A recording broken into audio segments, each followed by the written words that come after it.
But by 2028, we will probably see all white congressional delegations from the Deep South, wherever the Republicans control the state legislatures. Okay, that is court packing. That's political packing by a packed Supreme Court. The court today has a legitimacy crisis, not just because of the way it's been composed and stacked and packed and gerrymandered and divided by Mitch McConnell, who laughs about it. He thinks it's funny. Welcome back to Balanced Voices. Today's story centers on a tense exchange that's reigniting debate over the Supreme Court, Senate power, and the rules surrounding judicial appointments. Representative Jamie Raskin lays out a timeline he argues reshaped the nation's highest court through two highly controversial confirmation battles, raising fresh questions about consistency, fairness, and public confidence in the judicial system. Take a look at the exchange and decide for yourself where the facts lead. And if you enjoy thoughtful political analysis, consider joining the channel to support more independent coverage and exclusive content. Thank you very much, Mr. Chairman.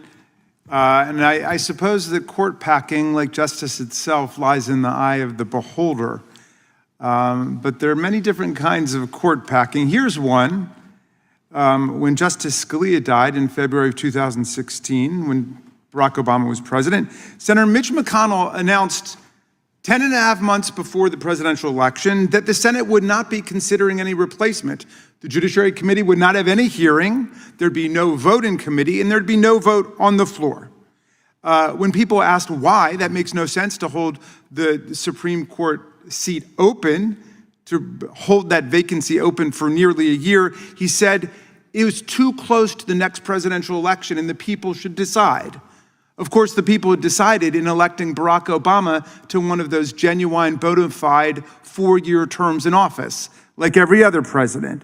Well, we've got a controlled experiment about what would happen, because that was held open. Merrick Garland was nominated by Barack Obama and was left twisting in the wind for nearly 11 months after the death of Justice Scalia. Then, Trump, when he got in, was able to nominate Neil Gorsuch to the seat in his first week in office, and that seat was open for 422 days.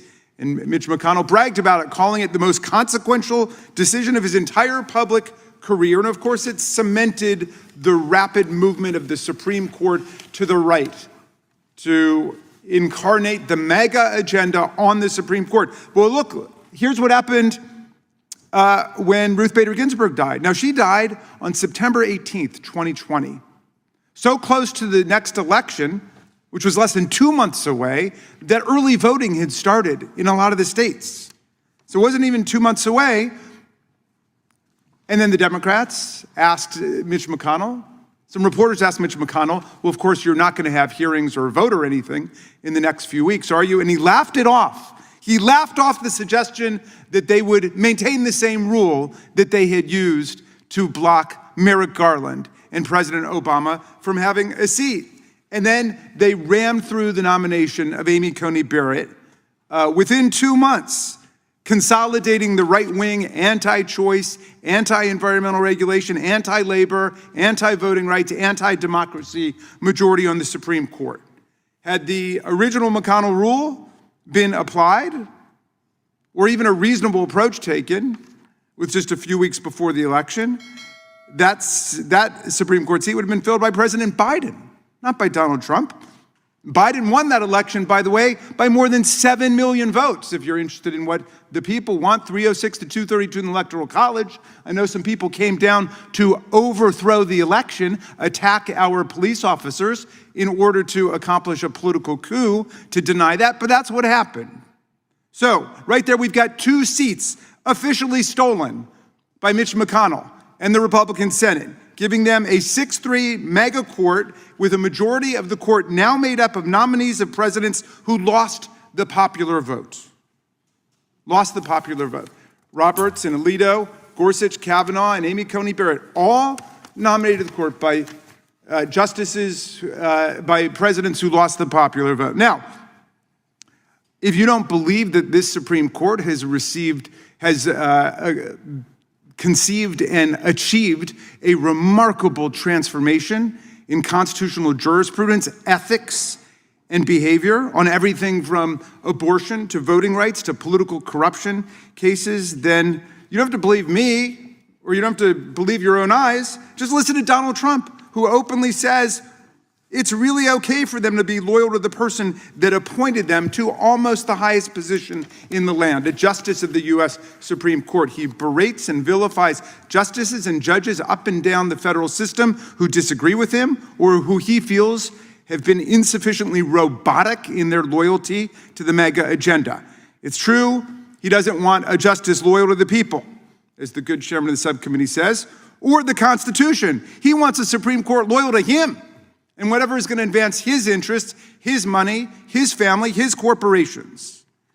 He's got a Supreme Court majority so robotically loyal that they will pluck a doctrine out of thin air, nothing to do with originalism, nothing to do with textualism, out of thin air to insulate the president from liability for felony crimes committed in office. We went for more than 2 centuries without any president ever claiming the right to commit crimes under his office and not to be prosecuted for it, but here we are today. The Supreme Court, we must acknowledge, has been a profoundly conservative, reactionary institution for the vast majority of our history.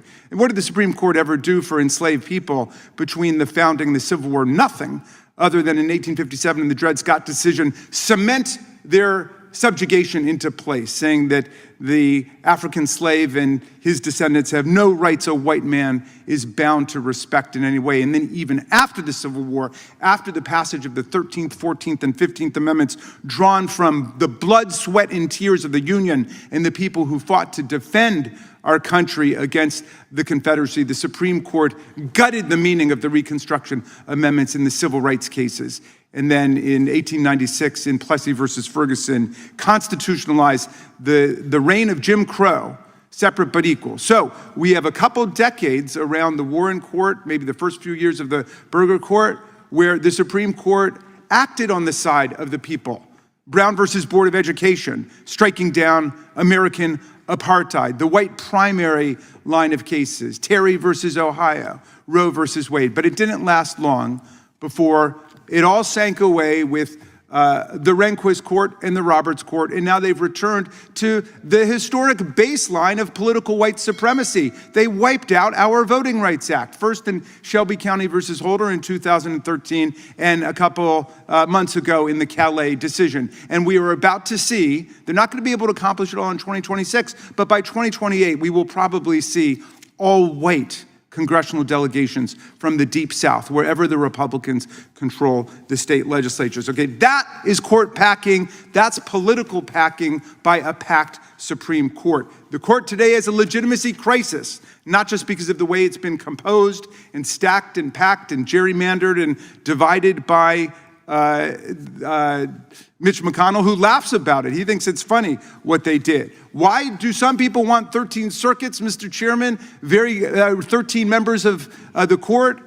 You don't need a conspiracy theory for that. There are 13 federal circuits in America. And traditionally, the Supreme Court has been made up of the number of justices equal to the number of circuits. And we got 13 circuits, but we only have 9 justices. So that means that under the best of circumstances, 4 entire federal regions, 4 federal circuits will be left out completely. And it's much worse than that today because we've got 5 justices from New York City alone, 1 for each borough. But you're telling a majority of the people who live in a majority of the states that they can't find anybody qualified to serve on the Supreme Court. So that's the answer to that particular question. But we've got a complete structural, ethical, jurisprudential crisis in the Supreme Court, whose name is in the gutter because of these terrible decisions that they keep issuing, like the overthrow of Roe versus Wade, Planned Parenthood versus Casey, the complete construction out of thin air of immunity of presidents to commit felony crimes while in office, and so on. And I hope that this court will do its best to try to behave like a Supreme Court, but there are things that we can do, and I introduced one bill yesterday called the SCOTUS Act.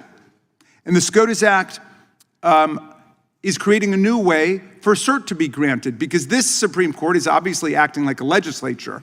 I mean, they set up an agenda where they want this case about the Voting Rights Act, they want to destroy it. Oh, now it's time for us to overthrow abortion rights, we're going to take that case. All right, a lot of countries don't leave the agenda-setting authority to the court itself, and certainly we should not leave it in the hands of this Supreme Court. It belongs with the 13 federal circuits. We should have a panel made up of the chief judge of each federal circuit or their designee, if they want another judge to do it, and they should decide when there is a meaningful circuit split or a federal question that should go up to the Supreme Court. This court obviously cannot be trusted with that agenda-setting authority. Let's begin to create a real Supreme Court in the country by moving in this direction. And I thank you, Mr. Chairman. I yield back to you. Now that you've seen the exchange, the broader debate comes into sharper focus.